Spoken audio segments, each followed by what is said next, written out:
Halo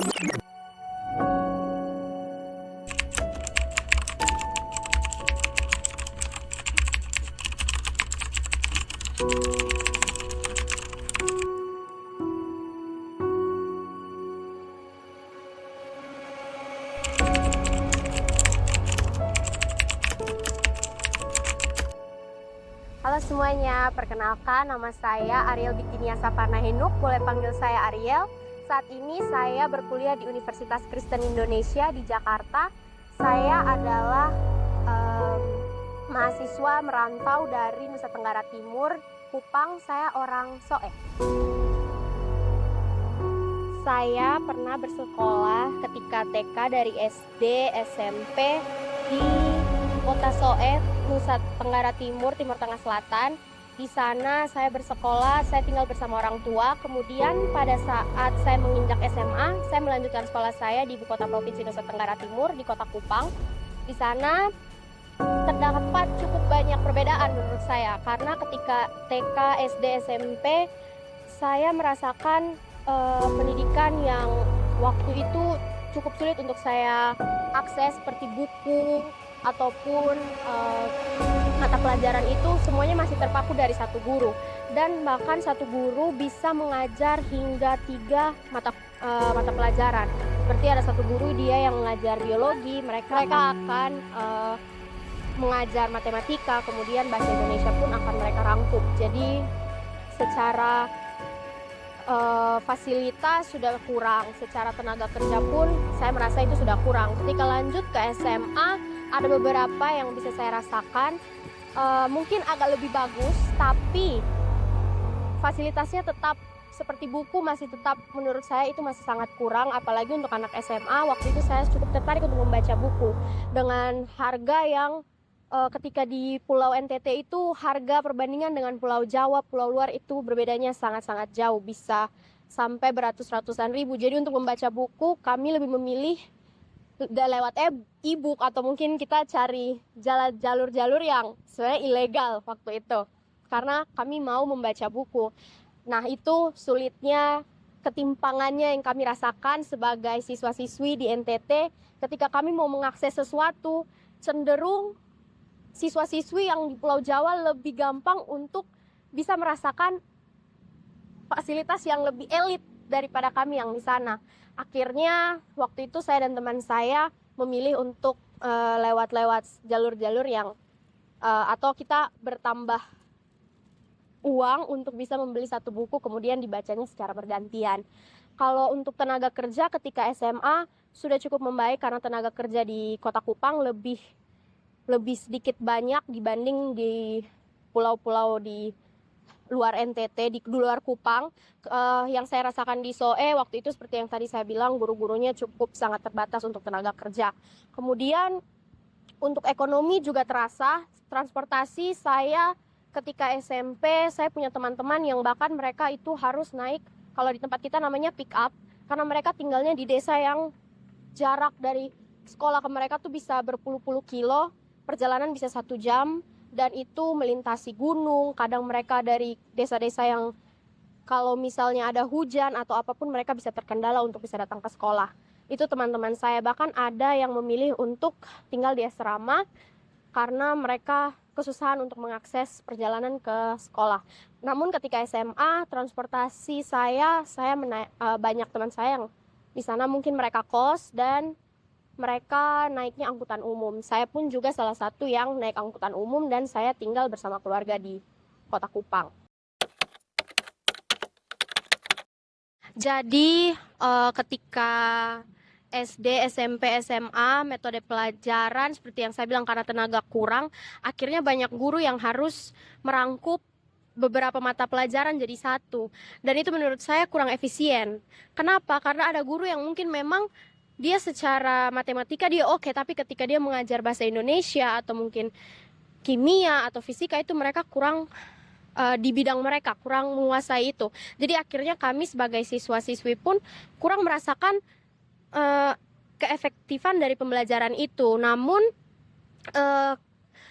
ketika SD, SMP, SMA, yang paling saya rasakan ketika SD SMP itu pembelajarannya masih secara tatap muka, akhirnya saya masih bisa pelan-pelan menyusul dengan apa yang sudah disampaikan oleh guru-guru. Tapi ketika saya SMA, waktu itu ada pandemi COVID-19, akhirnya kami pembelajarannya secara daring. Dan itu cukup sangat mengganggu, dan itu merupakan tantangan tersulit dalam sejarah saya bersekolah. Karena pembelajaran waktu itu membutuhkan fokus yang tinggi. Dan secara daring itu pembelajaran itu disampaikan lewat laptop, mata yang kadang sakit, bahkan kadang kayak terdistract dengan banyak hal. Mungkin kita, karena waktu itu teknologi, mungkin kita terdistract untuk nonton TikTok atau mungkin bermain hal lain, bermain game.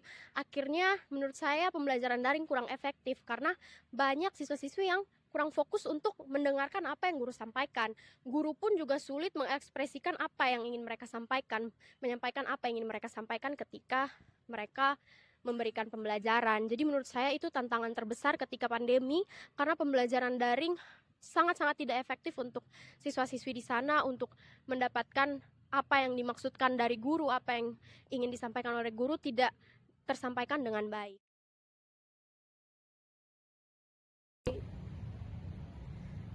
Yang menjadi penyebab kenapa di Nusa Tenggara Timur itu banyak adanya ketimpangan pendidikan dengan anak-anak di Pulau Jawa ini, menurut saya mungkin yang paling pertama karena ekonomi.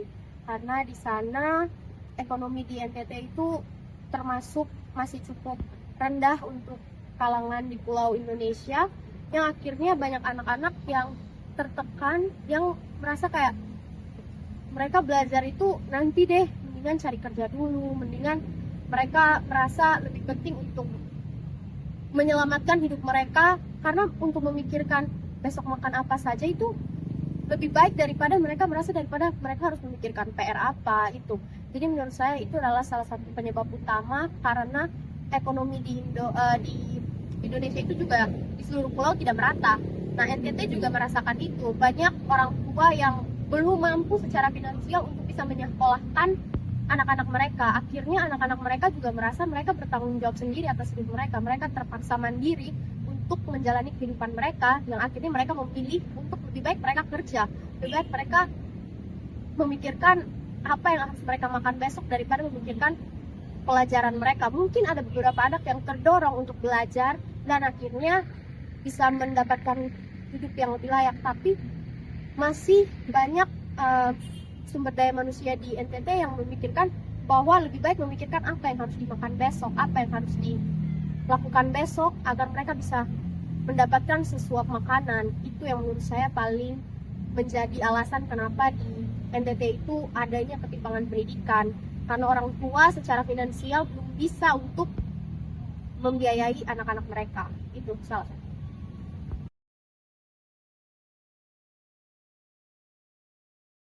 Sebagai mahasiswa merantau, sebagai orang yang merantau, saya tentu pernah punya pengalaman ketika saya di sini. Saya, seperti yang saya bilang, saya merasakan adanya ketimpangan, perbedaan antara saya yang belajar di NTT dengan teman-teman saya yang belajar di Pulau Jawa ini. Akhirnya saya punya pengalaman ketika saya menjadi mahasiswa semester 5, saya memiliki program bersama teman-teman saya dari NTT juga, dan ada yang dari Pulau Jawa. Kami berempat ingin memberikan sedikit edukasi kepada saudara-saudara kami di Pulau NTT. Waktu itu saya memiliki program, namanya program pembersihan pantai dan juga pengenalan akan SDGs. Pengenalan akan SDGs itu programnya saya taruh ke anak-anak SMA. Itu di SMA saya, SMA Katolik Giovanni. Di sana saya dan teman-teman saya memberikan sedikit materi dari dosen kami yang kami dapatkan. Kami share apa yang kami punya kepada adik-adik kami, dan akhirnya adik-adik kami pun baru mengetahui bahwa oh ternyata ada SDGs. Ada SDGs yang merupakan goals untuk Indonesia, bahkan beberapa negara di dunia ini harus mencapai itu. Dan teman-teman di perkuliahan yang seangkatan dengan saya, waktu itu mereka juga baru mengetahui bahwa ternyata ada SDGs di sini. Jadi pengalaman saya yang bikin saya merasa bahwa ketika itu ketimpangan sangat terasa. Bahkan yang sudah berkuliah pun baru tahu ketika SDGs, padahal mereka seangkatan dengan saya. Dari situlah saya merasa memang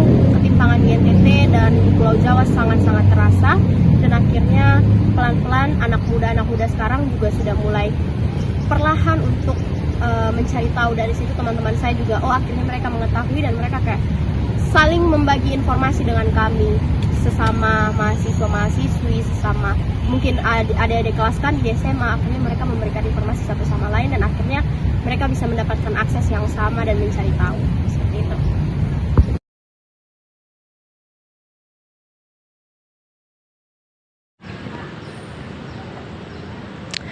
Harapan saya untuk adik-adik yang mungkin sekarang ada sekolah di Nusa Tenggara Timur, di pulau-pulau manapun itu di Nusa Tenggara Timur, semangat terus, selalu mau belajar, selalu mau ada rasa ingin tahu, selalu punya rasa hormat terhadap guru-guru, terhadap siapapun yang mau membagi ilmu Pipesong. Itu semua harus adik-adik dong rasakan, harus adik-adik dong ingat kalau misalnya yang mau berbagi ilmu dan Pesong itu merupakan orang yang sangat-sangat mulia menurut saya, karena bisa dapat ilmu dari seseorang yang mungkin dari dia punya ilmu itu dia dapat bukan dari orang lain, tapi dia punya pengalaman sendiri. Dia punya pengalaman sendiri yang akhirnya dia membagikan dia punya ilmu itu kepada adik-adik sekalian.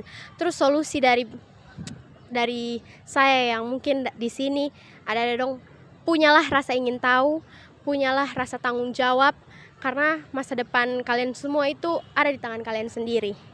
Jadi maulah rasa ingin tahu, cari tahu apa yang terbaik buat kalian, maulah untuk belajar, teruslah untuk guru-guru di sana, cobalah untuk bonding dengan anak-anak, karena pasti siswa-siswa di sana mau untuk lebih tahu tentang banyak hal. Terus pesan-pesan untuk pada adik di Kupang dong, tunggu Bosong di Jakarta atau mungkin Bosong bisa bangga harum nama NTT, datang Jakarta sini.